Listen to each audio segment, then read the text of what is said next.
Just starting out with esports, hold on, I gotta think about that a little. I will say, like, I started with Alex first, and then like Reese was introduced like later in the season. But yeah, just I guess like starting out with esports, I didn't really know what I was getting myself into. I didn't even know that I could be at that much of a competitive level.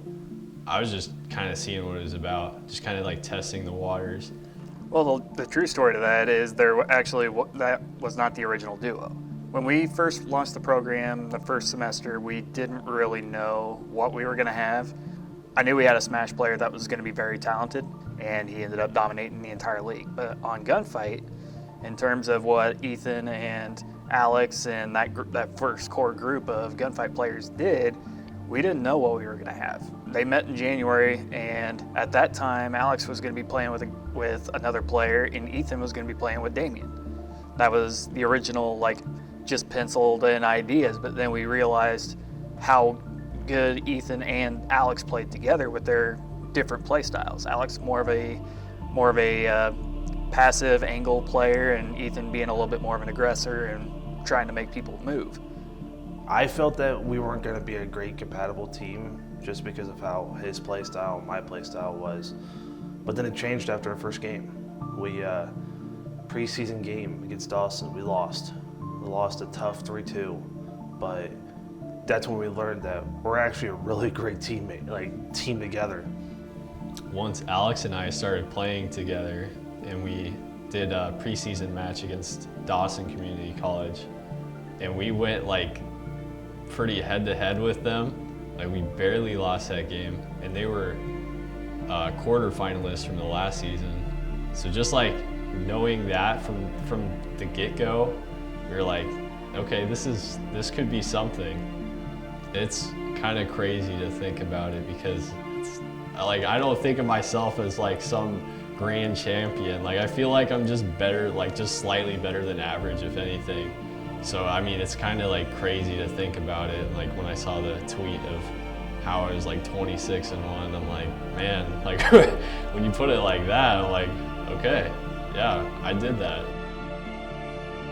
About week 2, we got another player in Reese, who is a sophomore in that last semester, and he was a lot like Ethan, kind of a run and gun player, and those two meshed really well to that duo that took them all the way to the finals when we lined up against Barton.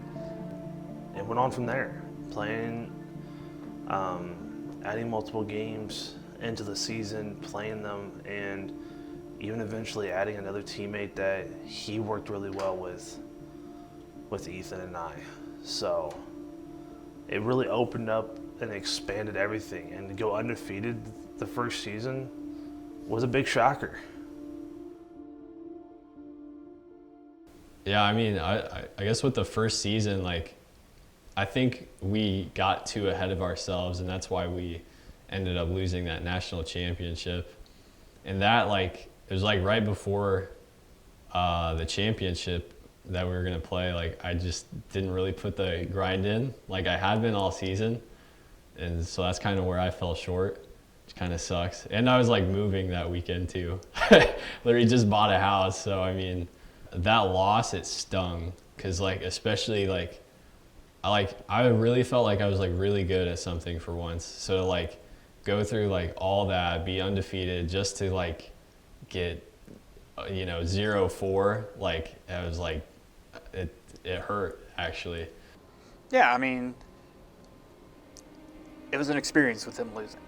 And that was one of those things, I think it really humbled everybody. It humbled this entire team. It humbled the entire esports program overall, because all of a sudden we were the team that was just blowing everybody out, and we just beat the reigning national champions, and then we went in with the mindset of, oh, we got this. We already beat the top dog. And then the team that we played against in Barton was definitely way more prepared. Like, they out-prepared us tenfold, and that's why they won 4-0.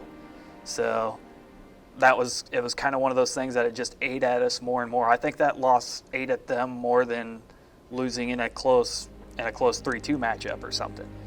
You put all the time we put all this time into going for this national championship, and beating Navarre 4-3, sending, like, when we got sent to the finals against Spartan, we were so confident.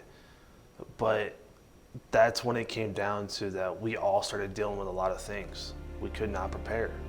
And going into Barton, we lost. It was to lose that way, to just get 4-0 swept, it wasn't a great feeling. But having to talk with Ethan and everything else, because we were returning, we said this was not happening again. So, and then, I mean, from there though, I just kept on thinking, like, what could have I done better? But I didn't just let it stop at that. Like, I did something with it. I said, like, next season we are coming back and I'm gonna go all out. Originally it was gonna be Ethan and I. We were gonna run it again, but having surgeries on your hand doesn't really help. Doesn't help a lot, you know? You're not gonna be back at the same point, because I had another one over the summer. So I was still trying to heal from that going into this next season. And then when Hagen kind of showed up at our doorstep, he just came into the room and started playing and how good he was. And we said, you know what? Hagen was a better fit with Ethan than I can, because I don't want to hold Ethan back and we don't make the chance of winning another one. So I stepped back. I was still in that third seat. I was a sub player if they needed it. But it was Ethan and Hagen's show at that point. I mean, because at first, yeah, we didn't even know if we were gonna play Gunfight like this season at all. We thought, you know, we'll try out this Halo thing and maybe do COD 4v4.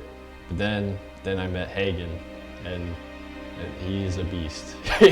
He's crazy. And I knew from the get-go too, just like from talking with him, just like barely, like how quiet he was and stuff like that. I'm like, this guy's kind of like me, and we vibe together like really well. And then like I saw him play Call of Duty, like we're trying out Vanguard. I was like, yeah, we'll try this out. And I saw what he was doing. I'm like, hey, this is gonna be really good.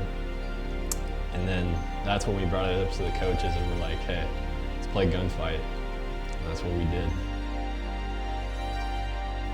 I guess just like seeing how we held up against the competition, I think that's just when I knew. Like, and just from playing with Hagen and like, I like his play style, and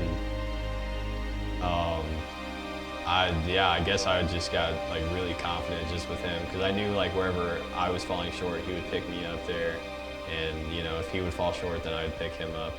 More than not, it felt like he was picking me up. Like he's got the big backpack on. When Alex accepted his coaching role, he was finishing out his semester, his final season as a player. So he was kind of doing a dual role on that in the fall. And when he was doing that, that was one of those things that he did not let Hagen forget. And Ethan was one of those guys that was able to iterate how it felt. And that's one of those things why Ethan was so instrumental on that and basically helping build this legacy. So that's this legacy that he's built over this last year and a half with Gunfight is going to go well beyond his time here. And that he basically set the bar. He set the expectation. So with Hagen coming in and just his raw game skill, all of a sudden, we're like, that is a scary combination. So I threw them in the invitational. I literally texted them a day before the registration closed for the first invitational. And I said, hey, let's go ahead and do this, and we're pretty much guaranteed in, because numerically we were in. And they clinched. They never lost after the invitational qualifier. They started to grow their chemistry a little bit more, and then that's why they were able to capitalize against some very good teams like Herkimer, like Dawson, like obviously Barton twice. So those were huge opportunities for them to basically move forward. I guess as far as the championship itself, like, I guess like the feeling of like actually winning, like I just, you know, hugged Hagen right away, like hugged everybody, and like it was just kind of like the overwhelming joy of like we did it. And especially, you know, based off of the last season too, where we fell short and then fell short pretty hard. And so knowing that we just beat them, and I mean, it's just it's a great feeling.